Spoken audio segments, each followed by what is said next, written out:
నాగార్జున సాగర్ ఆనకట్టుకు 1990 నుంచి ఉగ్రవాదులను ముంచి ముప్పు పొంచి ఉందని, ఈ క్రమంలో కేంద్ర హోంమంత్రిత్వ శాఖ దీన్ని ఏ కేటగిరీలో పెట్టిందని, ఈ రిజర్వాయర్ను కాపాడుకోవడం అత్యంత ముఖ్యమని తెలంగాణ రాష్ట్రం పేర్కొంది. ఇదే అంశంపై కృష్ణానది యాజమాన్య బోర్డు చైర్మన్కు తెలంగాణ ఈఎన్సీ జనరల్ మహమ్మద్ అమ్జద్ హుసేన్ ఈ నెల 4న లేఖ రాశారు.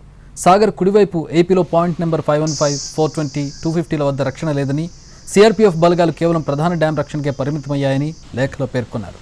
దాంతో ఆనకట్టకు చుట్టుపక్కల రక్షణ వ్యవస్థ అవసరమని, ఈ మేరకు చర్యలు తీసుకోవాలని కోరారు. ప్రస్తుతం ఎడమగట్టు వైపు 12 పోస్టులో 70 మందికి పైగా ఎస్పీఎఫ్ అధికారులు, సిబ్బంది 24 గంటల పాటు రక్షణగా ఉన్నారని, కొన్ని నెలలుగా ప్రాజెక్టు కుడివైపు 3 గార్డ్ పోస్టులు 515, 420, 250 వద్ద రక్షణ కోసం సిబ్బంది లేరని పేర్కొన్నారు.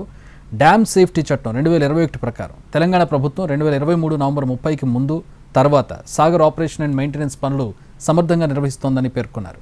అయితే ఈ 3 పాయింట్లలో కాపలా కోసం 3 కానిస్టేబుళ్లు, 1 అధికారిని ఎస్పీఎఫ్ పంపించగా కృష్ణా బోర్డు అనుమతి లేకుండా పోస్టులో కాపలాకు అనుమతించబోమని సిఆర్పీఎఫ్ అడ్డుకుందని లేఖలో పేర్కొన్నారు.